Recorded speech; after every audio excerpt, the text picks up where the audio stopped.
Finally James Webb space telescope को launch हुए 3 months हो गए हैं और अब हिस्ट्री क्रिएट होने में कुछ ज्यादा वक्त नहीं रहा, पर यहाँ तक इसे एक लंबे प्रोसेस से गुजरना पड़ा था, जिसकी वजह से इसे कई सेटबैक्स और डिले का सामना करना पड़ा। अब finally James Webb space telescope का वो वक्त आ गया है कि अब फाइनली कुछ वक्त बाद ये जेम्स वेब स्पेस टेलीस्कोप अपने मिशन को शुरू करते हुए स्पेस एक्सप्लोरेशन के सुनहरे चैप्टर को खोज सकता है। पर पहले हम इससे जुड़ी 5 ऐसी मिस्टीरियस चीजों के बारे में नजर डालते हैं जिनके बारे में आपको पता ही नहीं होगा। पहला, material. The James Webb space telescope कई रीजन की वजह से बहुत खास है। इसका विशालकाय साइज ही हबल स्पेस टेलीस्कोप के मुकाबले में इसे काफी कुछ देखने में हेल्प करेगा। इसके मिरर्स का डायमीटर 6.6 मीटर के करीब है, जिसमें से इसके मिरर्स का हर हिस्सा 1.32 मीटर का है। जेम्स वेब स्पेस टेलीस्कोप ये मिरर बहुत खास हैं, लेकिन ग्रैंड बैंकिंग नहीं। जेम्स वेब स्पेस टेलीस्कोप को जो चीज हबल से अलग बनाती वो इसका साइज तो है, लेकिन इसके मिरर्स का मटेरियल इसे हबल स्पेस टेलीस्कोप से कई गुना ज्यादा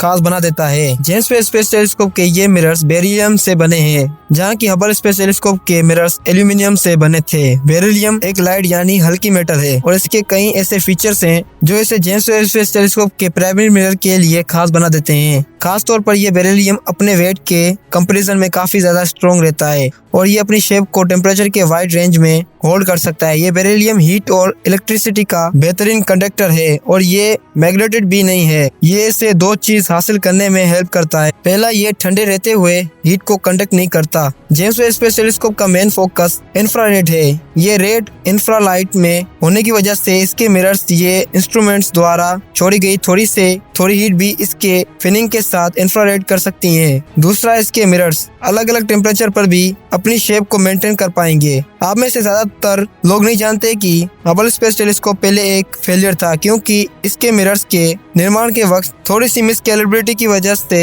ये मिरर्स पूरी तरह से एक जैसे नहीं बन पाए। स्पेस में जाने पर वहाँ के टेम्परेचर के कम होने की वजह से वो मिरर्स वार्प हो गए, जिसे उस वक्त ड्रामेटिकली रिपेयर करने की जरूरत पड़ी थी और एस्ट्रोनॉट्स को भेजकर इन्हें रिपेयर किया गया था। लेकिन हबल के उलट जेम्स वेब स्पेस टेलीस्कोप के मिरर्स अपनी शेप को बनाए रखने के लिए काबिल होंगे। Number 2, there are no second chances. अगर आप सोचते हैं कि एक रॉकेट को उड़ाना बहुत स्ट्रेस वाला काम है, तो इमेजिन कीजिए कि एक $9.7 बिलियन का स्पेस टेलीस्कोप इसके ऊपर अटैच करने का। अब सोचिए इसके साथ तो आप इसे ठीक नहीं कर पाएंगे। तो ये एक्सपीरियंस कैसा लगेगा आपको? हबल स्पेस टेलीस्कोप हमारी धरती से 314 माइल्स दूर है। इसका लो ऑर्बिट इससे एस्ट्रोनॉट्स के लिए सेफ और एक्सेसिबल रेंज में रखता है। वहीं जेम्स वेब स्पेस टेलीस्कोप अपने लॉन्च के साथ 1.5 मिलियन माइल्स दूर चला गया है। अगर इसके साथ कुछ गलत हो जाता है तो हम एक एस्ट्रोनॉट्स को भेजकर इस प्रॉब्लम को सोल्व नहीं कर पाएंगे। इसकी हर चीज को पहली बार में पूरी सही तरह से काम करना होगा, नहीं तो ये पूरा मिशन फेलियर साबित होगा। इसका मतलब इसमें लगे 300 सिंगल पॉइंट फेलियर्स आइटम्स को पूरी सही तरह से काम करना होगा। इसी के साथ ही 50 मेजर डिप्लॉयमेंट आइटम्स और 170 रिलीज मैकेनिज्म है, जो कि एक साथ काम करके जेम्स वेब स्पेस टेलीस्कोप के स्ट्रक्चर को खोलेंगे। अगर इसके लॉन्च के वक्त एक भी चीज फेल या ब्रेक होती है तो हमारे पास उसे ठीक करने का कोई भी दूसरा तरीका नहीं होगा। इसे लेकर अगर हम किसी प्रॉब्लम को डिटेक्ट कर पाने में इस मिशन के शुरुआती समय में कामयाब रहते हैं, तो भी जेम्स वेब स्पेस टेलीस्कोप हमारे द्वारा फिक्स किया जाने के लिए बहुत तेज रफ्तार पर आगे बढ़ रहा होगा। इसकी इनिशियल लॉन्च इसे मून के आगे से ही 1.5 डेज में ही पहुंचा देगी, क्योंकि अपोलो मिशन में लगे टाइम से भी आधा है। सिर्फ 1 महीने में ही जेम्स वेब स्पेस टेलीस्कोप अर्थ से 1.5 मिलियन माइल्स दूर हो गया है, जो कि हमारी पहुंच से बहुत ज्यादा दूर है। Number 3, potential. ये जेम्स वेब स्पेस टेलीस्कोप की सबसे की हीट सिग्नेचर को चांद जैसी दूरी से देख पाएगा। इस टेलीस्कोप की स्पेस में दूर तक देखने की काबिलियत किसी भी पुराने टेलीस्कोप से ज्यादा होगी। सोचिए कि आप अर्थ से 65 मिलियन लाइट ईयर्स दूर हैं, तो वहाँ से जेम्स वेब स्पेस टेलीस्कोप की हेल्प से आप अर्थ पे रहने वाले डायनासोर को इजीली ऑब्जर्व कर पाएंगे। जितनी लाइट को ये ऑब्जर्व करेगा, ये इससे एक्सोप्लैनेट को देख पाएगा। इसी के साथ ही इन प्लैनेट्स की इनकी लाइट्स के स्पेक्ट्रम से मास, टेम्परेचर, इनकी केमिकल और एटमॉस्फेयर कंपोजिशन का भी पता लगाएगा। हमारे साइंस की हिस्ट्री में पहली बार हम हैबिटेबल प्लैनेट्स को भी बेहतर ढंग से जान पाएंगे। हम पहले से ज्यादा पास में देखने के काबिल होंगे और इन सवालों के जवाबों को भी जान पाएंगे जो कई सदियों से साइंटिस्टों को शॉक करते आ रहे हैं। लेकिन अपनी बेहतरीन कैपेबिलिटीज की बावजूद भी James Webb space telescope Hubble telescope जितने लंबे समय तक काम नहीं कर पाएगा। हबल स्पेस टेलीस्कोप की सबसे बड़ी कमी इसकी सबसे बड़ी खासियत भी है। हबल स्पेस टेलीस्कोप के अर्थ के करीब होने की वजह से इसे इजीली मेंटेन किया जा सकता है, लेकिन जेम्स वेब स्पेस टेलीस्कोप की वो दूरी हमसे बहुत ज्यादा होगी। जेम्स वेब स्पेस टेलीस्कोप को कम से कम 5 सालों तक काम करने के लिए बनाया गया है, लेकिन मेन गोल इसे 10 या उससे भी ज्यादा सालों तक फुली फंक्शनिंग रखने का है। जब इसका फ्यूल खत्म हो जाएगा तो ये हमारी कमांड्स को फॉलो नहीं कर सकेगा, जिसके साथ ही इसका मिशन का अंत हो जाएगा। Number 4, the sunshield. यहाँ किसी भी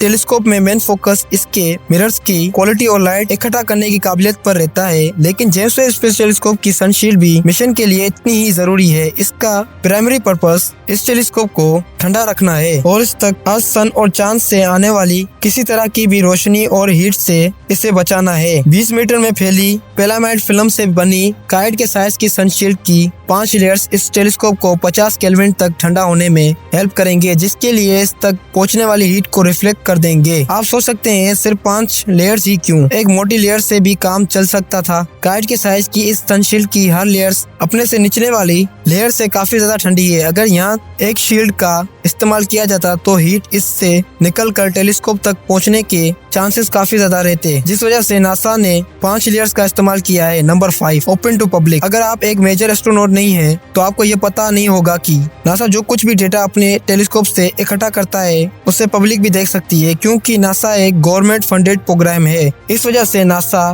की सारी रिसर्च इसके डेटाबेस में पाई जाती है, जिसे कोई भी एक्सेस कर सकता है। नासा की सभी इमेजेस, अलग अलग टेलीस्कोप के डेटा, चार्ट्स और नासा द्वारा मून, मार्स और यहाँ तक कि एस्ट्रोनॉट्स पर भेजी गई है। मिशन का भी डेटा आपको नासा की वेबसाइट पे मिल जाएगा। जेम्स वेब स्पेस टेलीस्कोप के लॉन्च के बाद आप इसे स्पेस में तो कहीं भी पॉइंट्स नहीं कर सकते, लेकिन आप इस बारे में जान सकते हैं कि नासा के साइंटिस्ट क्या कर रहे हैं और इनकी क्या रिसर्च चल रही है। क्या आप जानते हैं कि अमेरिकन मेजर एस्ट्रोनॉट्स ने 42 एलियन प्लैनेट्स को डिस्कवर किया है, जिनमें से एक जुपिटर के साइज का सुपर अर्थ भी है, जिनमें जीवन मौजूद हो सकता है। इन एस्ट्रोनॉट्स के पास कोई फैंसी टेलीस्कोप नहीं है, बल्कि नासा के इस डेटा से ही इन खोज को अंजाम देते हैं। जेम्स वेब स्पेस टेलीस्कोप 22 दिसंबर को लॉन्च हो गया है। अब कुछ महीनों के बाद इस डेटा को पब्लिक के लिए अवेलेबल कर दिया जाएगा, जो कि अब तक किसी भी टेलीस्कोप से कहीं ज्यादा डिटेल और डीप होगा। अपने फुली ऑपरेशनल होते ही ये जेम्स वेब स्पेस टेलीस्कोप हमारी स्पेस एक्सप्लोरेशन के गोल्डन एज के दरवाजे खोलेगा, जिसके साथ ही हम